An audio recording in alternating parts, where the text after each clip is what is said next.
Hi, Algebra 1 students. These notes are on completing the square. This is in Module 4 of your Eureka workbook, lessons 11, 12, and 13. So the first part of these notes, I'm going to do some examples that based off of what we've been working on in class in lessons 11 and 12. And then I'm also going to preview lesson 13, which is what we're going to be working on the next time I see you guys. So to start, part A of these notes says completing the square with quadratic expressions. Second part, it's going to say equations here instead. So there is something a little bit different we're going to be thinking about. But to start, the big idea here is that we can manipulate a quadratic expression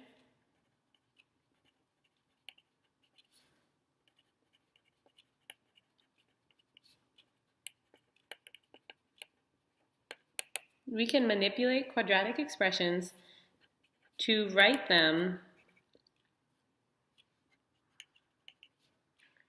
in the form, I'm going to do this in a different color because this form is important, a parentheses x minus h squared plus k.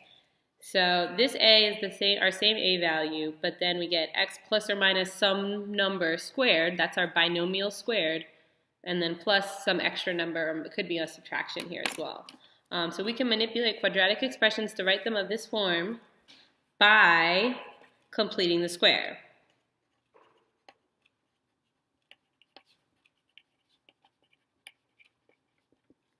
And this is going to become specifically useful to us when we go to try to solve certain types of quadratic equations on the next part of the notes. So to start, we're going to look at example 1. And we've been doing this in class, but I'm also going to just along the right-hand side list out what steps we're taking because that will kind of help you to solidify the process. So the first thing we're going to do here is we're going to scoot the c term out of the way because this is not the c term that I would like. I'm trying to get a perfect square trinomial, and negative 40 is not the number that's going to make this a perfect square trinomial. So the first step I'm going to list out over here is going to be, I'm going to just say scoot the c term out of the way. And at the same time, we're grouping together in parentheses the c squared and the 20c. Oops, c squared plus 20c. Okay. I'm going to also add that to the notes. So, and group your ax squared and bx term.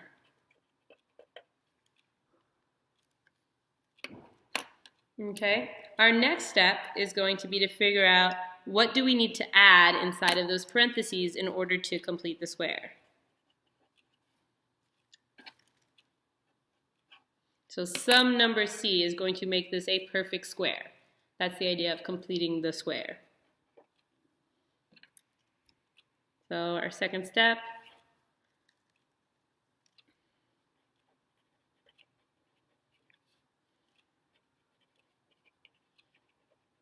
complete the square, and I'm going to put a little note here, which is don't forget to balance the expression.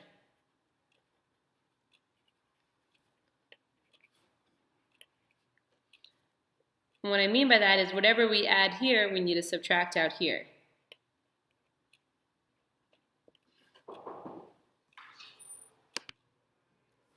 Now, how do we actually go about completing the square? How do we figure out what needs to go in this spot?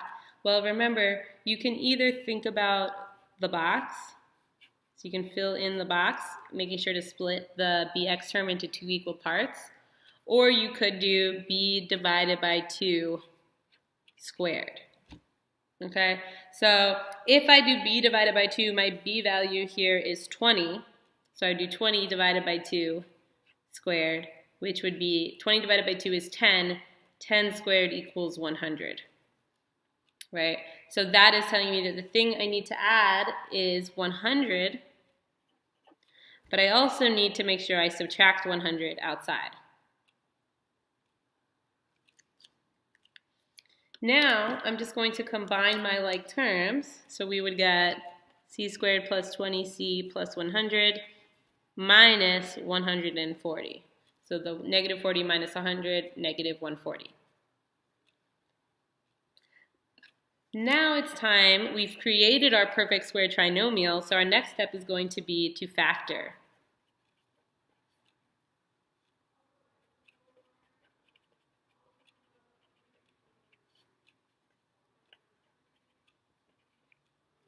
And we should always be able to factor it into the binomial squared, right? So it should be like x plus your b divided by 2 value squared. And in this case, our b value is 20, so I would do 20 divided by 2 and get 10. And that 10 is telling me that this is going to be x plus 10 squared minus 140, okay? So this, just to kind of clarify, this goes with this step right here, okay? And then we have now successfully completed the square, and this would be our final answer. Okay, now let's take a look at the next example, example 2. This is a type of example we were looking at in class today, where a is not 1 now. So just kind of make a note of that. This is where a is not 1, because we see there's a 4 out front. Okay, so we're going to start this process the same way, by scooting the c term out of the way. So scoot c term, group ax squared and bx. It's kind of abbreviating the same first step I had written up here. Okay, so what does this look like? In this problem, I'm going to group 4p squared minus 12p, and I'm scooting this 13 out of the way. Now, the next step is a little bit different when a is not 1. So my next step is going to be to factor out the a value from your ax squared and the bx.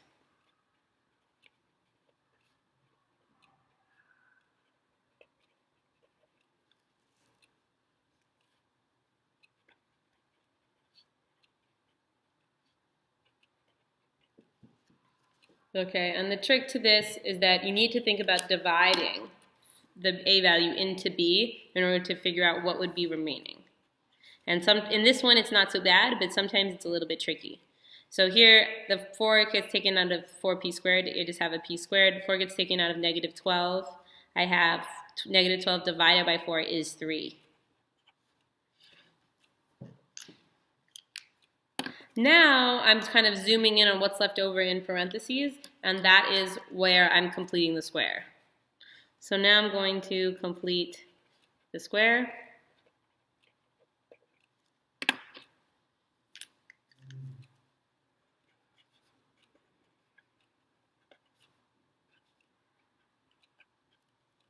So I'm trying to see, what do I need to add in here in order to complete the square? Well, it needs to be b divided by 2 squared, where b is negative 3. So if I do negative 3 divided by 2, I get negative 1.5. And if I square that, well, I can think of it one of two ways. I could actually plug this into my calculator, or I could also just square the denominator and numerator. So that would be 9/4, which is also 2.25.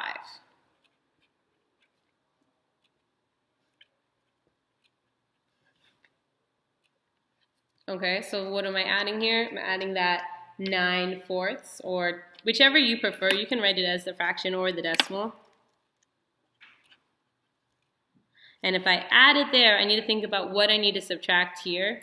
And the important thing is that it needs to be the number out front, your a value, times what you added in here, because essentially if you're adding inside of parentheses, this 4 gets multiplied into that and will impact what you're adding. So if I do 4 times 9/4, that's actually kind of nice, because 4 on top and a 4 on the bottom will cancel. So this will just be left with 13 minus 9 when I go to simplify. So I have 4p squared minus 3p plus 9/4. And then I have plus 13 minus 9. Now I can combine that. 13 minus 9 is 4. And at this point, I need to factor my trinomial, which is now a perfect square. So it shouldn't be too bad.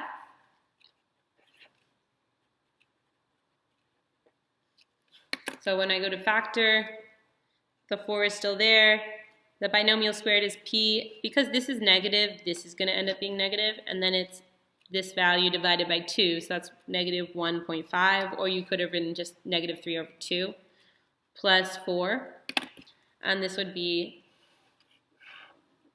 our final answer.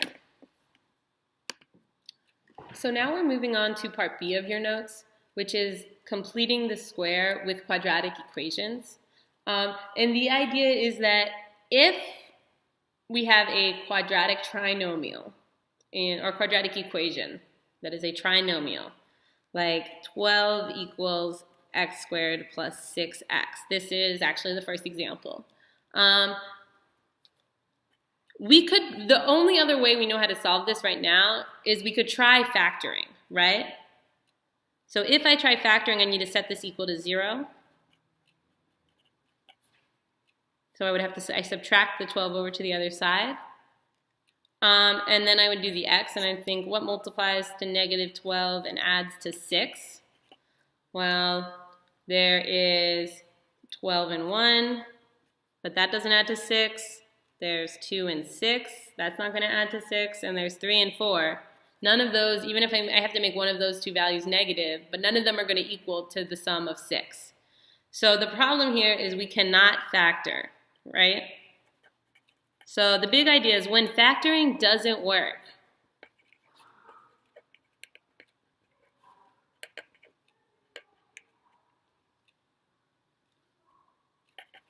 we can complete the square.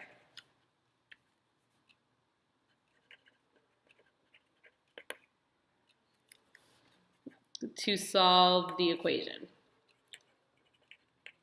So once we have the completed square form, I'm going to show you how it then becomes a lot easier to think about how to get x by itself within that form.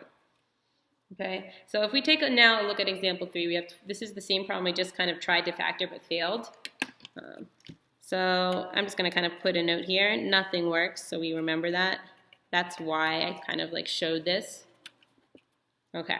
So the idea is if we're completing the square, we're going to try to think about x squared plus 6x plus something. We'll turn this into a perfect square trinomial. But now I have this equal sign, right? So the only thing that's changing about the start of this process is that instead of like in the first problems, I'm going to slide this over for a sec, when we kind of ignored that c value, we just kind of shoved it over to the side. We're going to do something similar here, but instead of shoving it like off to the side, I'm going to move the c value to the other side. So in this equation, I'm already given my c value on a different side for my x squared and my dx terms, so I'm good to go. But when I'm going to write my steps, I'm going to say the first thing is we want to start with variable terms on one side and c on the other side.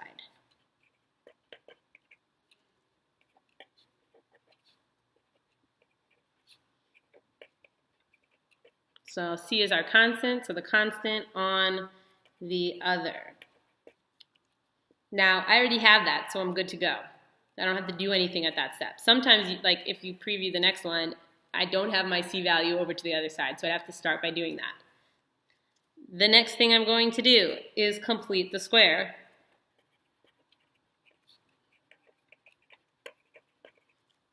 So if I'm completing the square, I have 12 is equal to x squared plus 6x. So I'm thinking plus something. We'll turn this into a perfect square trinomial. And I'm doing b divided by 2 squared, or the box if you prefer that. I get 6 over 2, which is 3, and then I'm squaring that. So 3 squared is 9. Okay, and now I know I'm adding 9 here. Now remember, in the past, when we added 9, we also subtracted from the same side, okay? Now that we have an equation, we're going to do something slightly different, which is like when we're solving any equation, whatever I do to one side, I also need to do to the other side. So in order to keep this equation balanced, if I add 9 on the right, I also need to add a 9 on the left. Okay, so instead of subtracting from the same side, I'm adding over to the other side to keep the equation balanced. Okay, so I'm going to write a quick note here. Must add to both sides.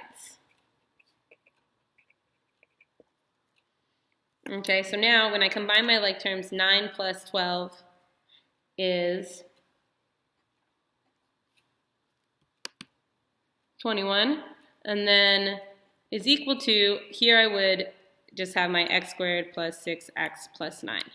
Okay, next step, well, what do I do when I'm doing this with expressions? I have to factor, right? So my next step is still the same. I'm going to factor. So how does this factor? It factors into x plus 3 squared because it's b divided by 2 to get what goes right there. 6 divided by 2 is 3, is equal to 21. Now, this is special because this is now a form where I have something squared is equal to a number.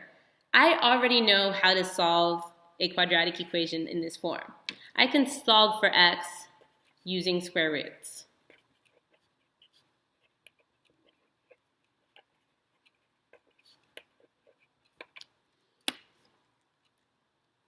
So how does that look? Well, I have something squared is equal to a number. I'm going to undo the square by square rooting both sides.